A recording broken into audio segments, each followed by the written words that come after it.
Drop it.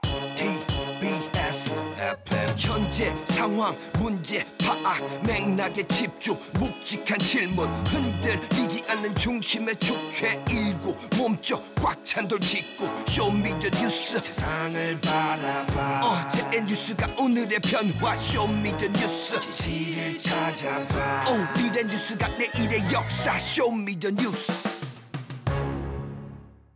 꼭 알아는 뉴스만 골라서 전해드리겠습니다. 쇼미더 뉴스 전해드릴 분들입니다. 뚱커벨 인사이트K 배승찬 소장입니다. 힘내십시오.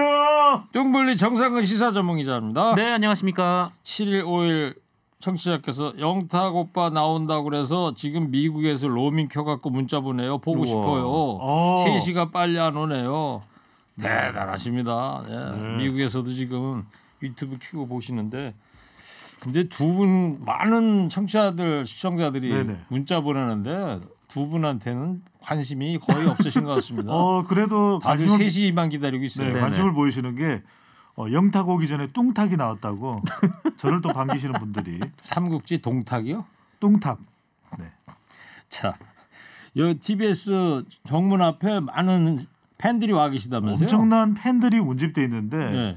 저를 보고도 관심을 가지고 있어요. 자, 정상환 기자. 네. 첫 번째 어떤 쇼미더뉴스입니까? 첫 번째는 코로나 확진자 또 역대 최다입니다. 네, 오늘 코로나 얘기 안 할 수가 없습니다. 먼저 해볼게요. 오늘 확진자가 주말 검사 건수 감소 영향에도 불구하고 역대 최다입니다. 네, 오늘 신규 확진자가 57,177명이 나왔고요. 말씀하신 대로 주말 검사 건수 감소 영향을 받았음에도 역대 최다치를 다시 기록을 했습니다. 지난주에 비해서는 1.6배 그리고 그 전주 그러니까 2주 전에 비해서는 3배 많은 수치이고요. 그리고 그 관련해서 이제 어제가 그제에 비해서 또 검사 건수가 또 크게 늘었거든요. 그래서 내일 아마 또 역대 최다치를 다시 한번 넘어설 것으로 예상이 되고 있습니다. 그리고 무엇보다도 위중증 환자가 200명대였는데 지금 300명대로 올라섰다는 점. 그렇습니다. 이 점이 좀 불안해요. 그 위중증 환자가 훨씬 더 많았던 적도 있었죠. 이 12월 달에는 그때는 1,000명 육박했었죠. 이제 델타 변이 바이러스의 영향인데 그래도 치명률은 델타 변이 바이러스에 비하면 낮은 편이거든요. 그런데 전문가들이 계속 우려해왔던 것은 전체적인 확진자 수가 많으면 그중에 위중증 환자도 늘어날 수밖에 없다 이런 부분인데 현재까지 이제 병상 가동 관련 부분은 잘 운영이 되고 있습니다. 네, 아직 뭐 여유는 있는 거예요. 네, 재택 관리를 하고 있고 그만큼 수도권도 그렇고 비수도권도 이제 병상 가동률은 어느 정도 여유가 있는데 문제는 이제 바로 3월 달 될 때의 정점이 될 때 확진자 수가 정점이 될 때는 확진자 수가 또 중증 환자가 더 늘어날 수도 있거든요. 그렇죠. 이 부분에 대해서 좀 선제적 대응이 필요하죠.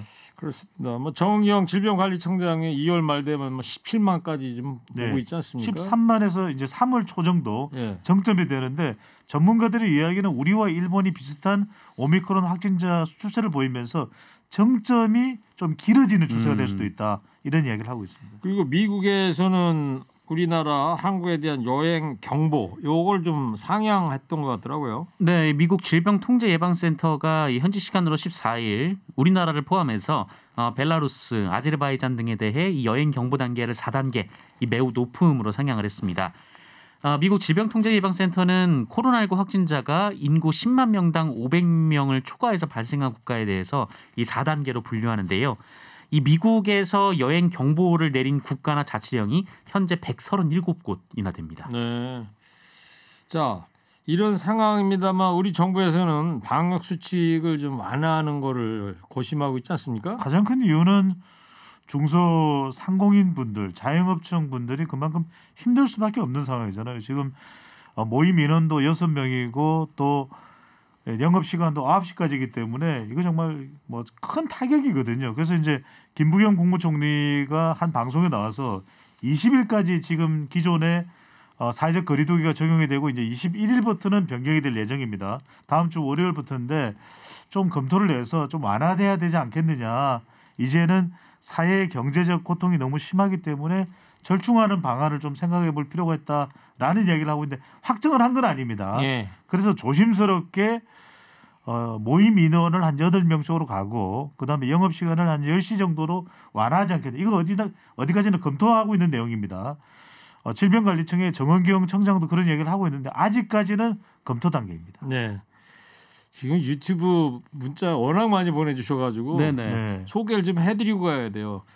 한 분께서는 빨리 코로나 끝나야지 영탁님이 공연을 할 텐데요. 이런 문자 보내셨고 영과햄님께서는 영탁님 덕분에 허리케인 라디오가 알찬 방송이라는 걸 알게 됐습니다. 아니 진짜 미국에서도 많이 보내주고 계시네요. 처음 들으셨나 봐요. 네. 영과햄님 감사합니다. 예. 자 그리고 코로나 관련해서 이 출입 명부 제도 QR 이 패스 있잖아요. 요것도 네네. 이제 없어질 것 같습니다. 네, 그렇습니다. 이제 관련해서 굉장히 좀 논란이 많았습니다. 지금 이제 방역 지침이 좀 바뀌면서 아무래도 이제 위중증 환자 위주로 이 방역 지침을 이제 세우다 보니까 현재 이 출입 명부를 작성하는 것이 이게 큰 의미가 있는가? 이 이제 확진자 접촉자도 이제 본인이 이제 수기로 기록을 해야 되는데 현재 이런 제도가 이제 의미가 있는가? 뭐 이런 지적들이 많았습니다. 네.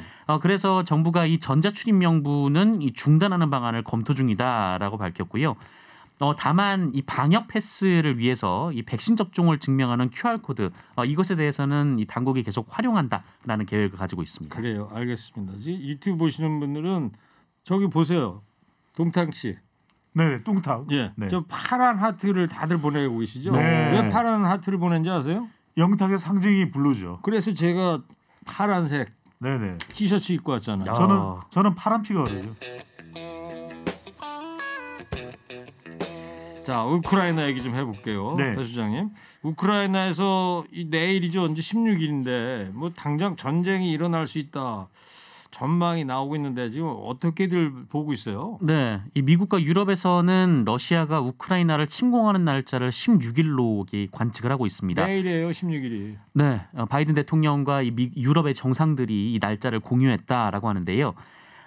이 벨라루스 국경을 러시아군이 넘어서 뭐 사이버 공격 그리고 미사일 공격을 감행할 수 있고 때에 따라서 지상 공격까지 이뤄질 수 있다. 뭐 이런 예측이 나오고 있고요.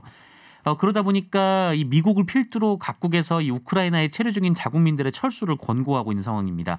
미국뿐 아니라 뭐 일본, 영국, 호주, 캐나다, 뭐 이스라엘, 라트비아 등등 최소 15개국 이상의 이제 국가에서 자국민들에게 우크라이나 출국을 권고했고요. 이 침공서를 들고 있는 러시아 역시 이 필수 인력만 대사관에 남기고 나머지는 모두 철수하도록 했습니다. 미국은 키예프 수도 대사관을 다른 한가한 곳으로 좀 옮기는 것을 검토하고 있다 이런 뉴스도 나오더라고요. 네네. 우크라이나는 결사항전을 준비하고 있는 거죠? 그렇습니다. 이미 2014년에 크림 반도에서 전쟁이 일어났을 때도 러시아와 격돌을 한 바가 있을 거예요. 우크라이나라도 만만한 나라가 아닙니다. 그러니까 소련에서는 소련의 그러니까 러시아의 지금 러시아지만 구소련이었죠.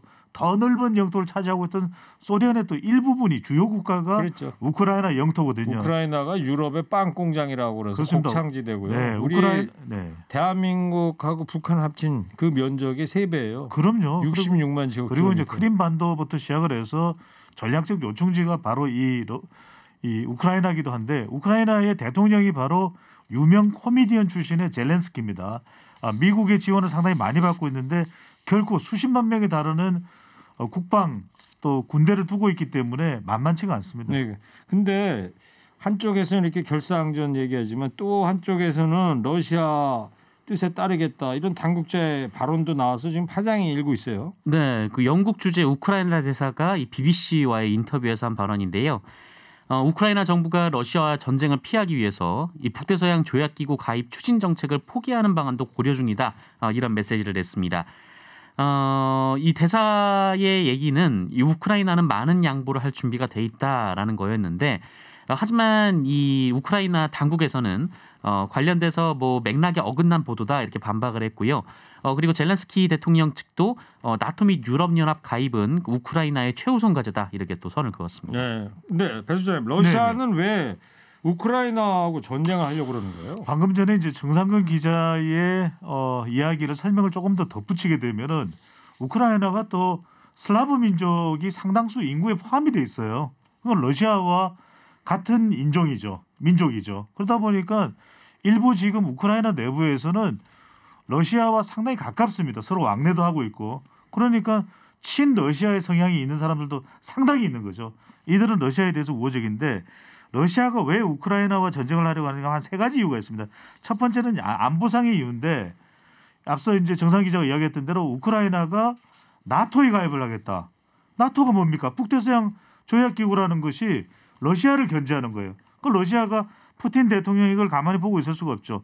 두 번째는 역사적 이유입니다. 네. 구소련 때 이 우크라이나가 러시아와 같은 국가였어요. 형제 국가였어요.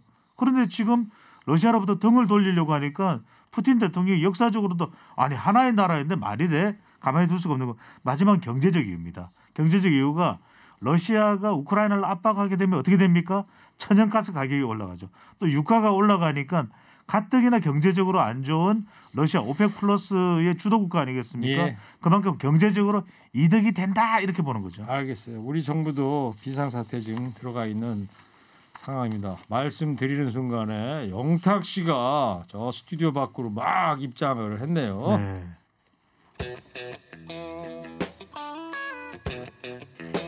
자, 오늘 선거운동 시작이 됐습니다. 배수영. 네네. 오늘로 20일 앞뒀는데 공식 선거운동 시작됐고 이재명 후보는 부산에서 보니까 그렇죠. 첫 유세를 시작했어요. 네. 어떤 메시지가 나왔죠? 이번 대선 선거운동의 큰 특징 중에 하나는 이제 22일 동안 선거운동이 펼쳐지게 되는데 이재명 후보는 부산에부터 서울로 올라오는 이제 경로를 선택하고 윤석열 후보는 반대로 서울에서 부산 쪽으로 내려가는 한쪽은 상행선, 그렇죠. 한쪽은 하행선입니다. 부산에 내려간 이재명 후보 말 그대로 이거 흥묘백묘 중요한 것은 더 잘 되는 것이다. 통합의 메시지를 전달했습니다. 박정희면 어떻고 김대중이면 어떠냐 이렇게 이야기를 했고 좋은 정책이면 박정희 전 대통령 그리고 홍준표 의원 좋은 정책이라면 안 가리고 쓸 것이다 이렇게 이야기를 했습니다. 노무현과 문재인을 낳은 부산 아니냐 이런 러브콜을 했습니다. 네.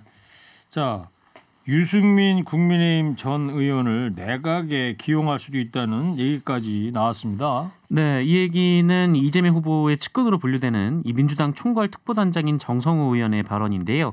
오늘 라디오 방송에 출연해서 그 이재명 후보가 국민통합내각을 얘기한 것에 대해 진행자가 묻자 선거 과정과 관계없이 국민통합 또는 정치교체에 동의하는 모든 분들과 함께하겠다라고 얘기를 했고요. 그러면서 개인적인 생각임을 전제로 하고 유승민 전 후보 같은 분들은 굉장히 능력 있지 않은가라고 말을 했습니다. 그런 분들이 위기 극복에 동의하고 본인의 역량을 발휘할 기회를 준다면 충분히 임명할 수 있다라며 네. 핵심 강요 자격이 충분하다라고 말하기도 했습니다. 이재명 정부라는 이름까지도 안 쓰겠다는 거 아닙니까? 네, 통합 정부를 하겠다는 예. 뜻이고 그리고 이재명 후보 부인 김혜경 씨가 호남 순회 일정 시작한다 이런 보도가 나서 논란이 일었다고요? 보도가 나왔는데 결론은 좀 더 여론의 추이를 보겠다는 겁니다. 그러니까 김혜경 씨 지금 과잉 의전, 법인카드 의혹입니다. 의혹.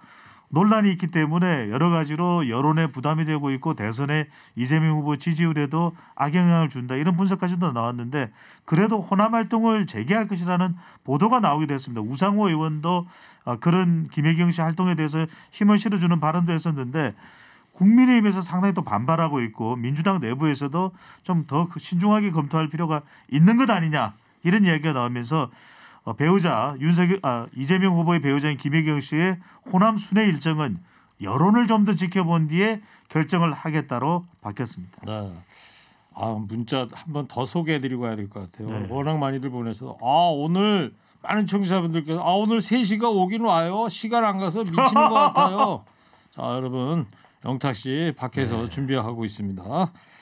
자 정상 기자, 네. 윤석열 후보 쪽 얘기를 해보자고요. 청계광장에서 출정식을 가졌고요. 어떤 메시지를 내놨어요? 네, 오늘 윤석열 후보는 이 천안함 유가족 그리고 이 사할린 강제 이동 그 후손인 스트류커바 디나 씨 그리고 한국 농아인 협회장 등과 함께 유세차에 올랐습니다.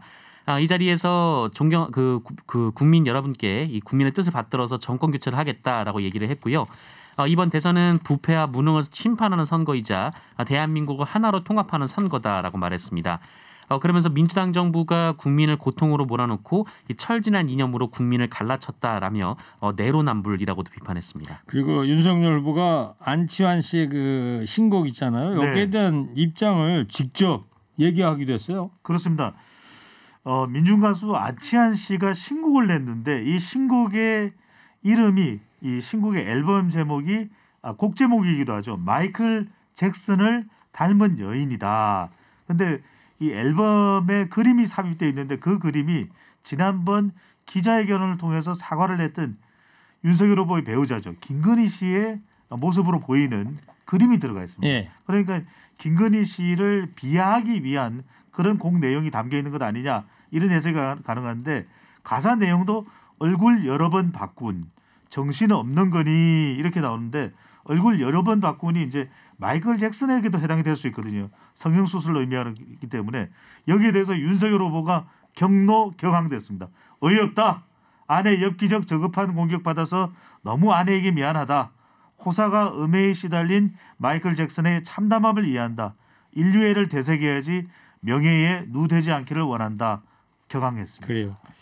자, 이 박근혜 전 대통령이 서울 삼성병원에 입원해 있는데 조만간 뭐 퇴원 얘기가 나오는데 근데 박 전 대통령이 윤석열 후보에 대한 감정이 상당히 좋지 않다 이런 이야기가 나오고 있어요. 네, 이 조원진 우리공화당 대선 후보의 발언인데요. 관련해서 그 윤석열 후보의 이 사과가 있은 후 박근혜 전 대통령이 이제 윤석열 후보를 지지할 수 있다 이런 추측이 나왔지만 이 윤석열 후보에 대한 감정이 상당히 좋지 않다라는 입장을 밝혔습니다. 박근혜 전 대통령이 이재명 후보를 도우라는 메시지는 안 내겠지만 그 윤석열 후보와도 거리를 둘 것이다라는 게 이 조원진 후보의 입장입니다. 네. 자, 배 수장님. 네.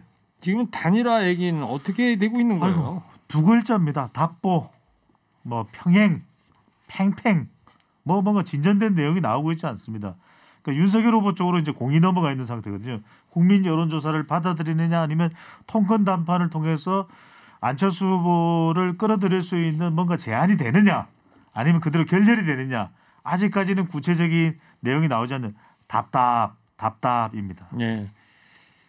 우상호 민주당 의원이 민주당 지지층은 안철수 후보를 역선택할 것이다. 만약에 여론조사를 하게 된다면은 네. 이런 얘기를 하기도 했어요. 네, 우상호 본부장에 따르면 그 안철수 후보가 제안한 여론조사 방식은 100% 안철수 후보가 이길 수밖에 없는 안이다라고 얘기를 했고요. 사실상 윤석열 후보에게 양보하라는 이야기다라고 얘기를 했습니다. 특히 이 안철수 후보가 얘기하는 이제 역선택 관련돼서는 일부러 이제 민주당이 그런 작전을 피지 않아도 민주당의 지지층들은 역선택을 하게 돼 있다라고 얘기를 했는데요. 이것은 그 야권 후보 단일화에 대해서 이제 받지 말라라고 윤석열 후보에게 사실상 그 얘기를 한 거나 다름없다 이런 평가도 나오고 있습니다. 알겠습니다. 자, 오늘 여기까지 쇼미더 뉴스하고요. 한 줄 평 마지막으로 해볼게요. 오늘은요. 정치 관련한 한 줄 평이 아니고 두 분의 순발력 테스트를 해볼게요. 이행시를 지을 거예요. 네. 네. 시제는 영탁이겠지 뭐. 여보세요. 그걸 먼저 얘기하시면 어떡해요. 어떻게 알았어요? 뻔하잖아요. 오늘 지금 계속 우리는 찬밥 신세 됐고 영탁만 얘기하잖아요. 왜 화를 내요? 네. 조금 이따 지금 밖에 있는데 영탁 씨를 시제로 두 글자로 하겠습니다. 자, 먼저 뚱커벨부터 제가 운을 떼줄게요. 네. 영원히 사랑할 트로트 황제. 탁주가 최고 아이가 막걸리 한 잔. 배 소장님, 밥은 먹고 다니세요. 밥 먹고 다니래. 이어서 정상근 기자 하겠습니다. 영탁님을 맞이하기 위해 탁한 분위기 만든 저희 물러나겠습니다. 잘했어요. 잘했대. 순발력이 정상근 기자가 더 낫다는 거를 입증을 했습니다. 예. 자, 쇼미더뉴스 지금까지 배종찬 소장, 정상근 기자였습니다. 두 분 고맙습니다.